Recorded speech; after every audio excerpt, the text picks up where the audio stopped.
So you put your money, your investments with a bank, and you figure they're safe, right? Just sitting in a vault somewhere. But in today's global financial system, your assets are actually on a journey you probably never even see. So who's really watching them? And maybe more importantly, who's on the hook if something goes wrong? Let's pull back the curtain on this hidden chain of trust and find out. Okay, so here's how we're going to break it all down. First, we'll map out what this custody chain even is. Then we'll get into the absolute core principle of responsibility. After that, we'll look at all the checks and balances, how your assets are actually protected, the proof behind it all, and finally, why this is so critical for the people building the very systems that make our financial world go round. All right, let's dive right in. Section 1, the custody chain explained. When you hand over your assets, where do they really go? It's time to follow the trail. You know, it all boils down to this one simple question. You trust your bank with everything. But that's just the first link.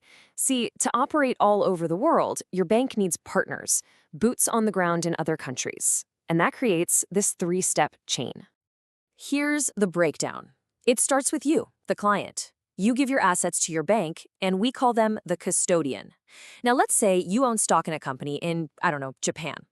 Your bank isn't just going to build a new vault in Tokyo. No way. Instead, it hires a local, specialized bank, that's the subcustodian, to physically hold those assets right there in that market. This creates the chain, but it also opens up a huge can of worms about who's responsible for what. And that leads us straight into Section 2, which is, and I'm not exaggerating, the single most important rule in this entire system. Responsibility cannot be delegated.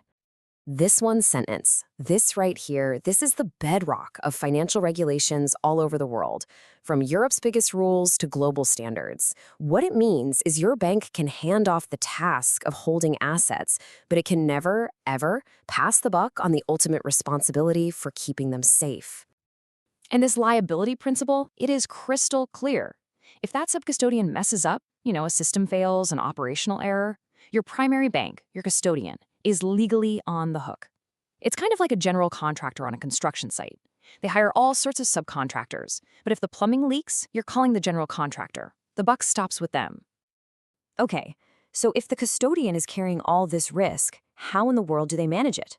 Well, that brings us to Section 3, the due diligence mandate.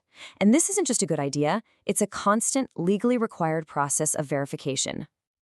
Due diligence really has two critical phases. First, there's selection. This is before any deal is signed. The custodian puts any potential partner under a serious microscope. But, and this is a big but, the work doesn't stop there. The second phase is monitoring, which is this perpetual, ongoing process to make sure that trust is being earned day in and day out. So during that selection phase, the custodian is asking some really tough questions. Are these guys even licensed to do this work? Are their IT systems and cybersecurity strong enough to fend off attacks? And maybe most importantly, are they financially stable?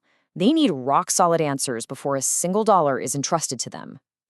And once the partnership is up and running, the check-ins never stop. We're talking regular reports, on-site visits where they physically inspect the operations, and ironclad contracts that legally force the subcustodian to maintain the exact same high standards that the custodian owes to you.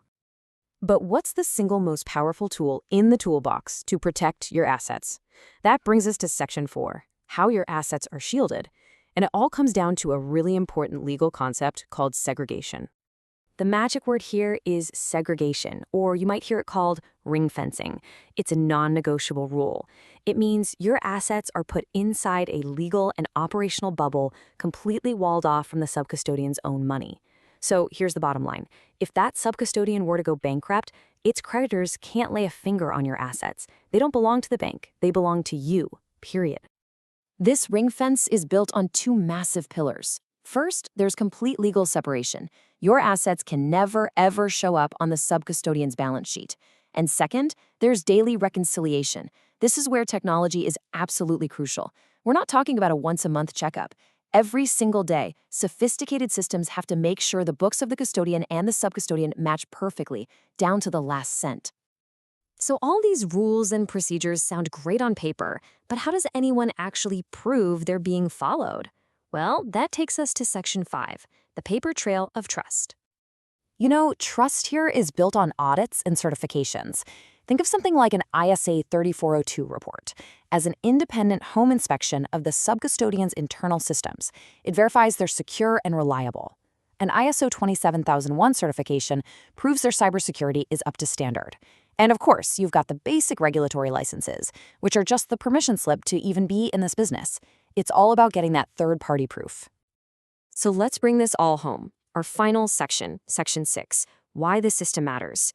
And let's focus on the people who are actually building the technology that makes this whole thing possible. Look, if you're an IT developer or an engineer working in this space, you're not just writing code or moving data around. You are literally building the digital infrastructure that holds up this entire global chain of trust. Your work is the proof in that paper trail we just talked about. So what does that mean for the actual systems you build? Two huge things. First, your systems have to be auditable. I mean everything. Every decision, every check, every daily reconciliation, it all needs to be logged so an auditor can see it. And second, communication is critical. Those secure, standardized protocols like SWIFT, they're not just a feature. They are the digital lifeblood that allows for the constant monitoring the law demands. And that leaves us with a final thought.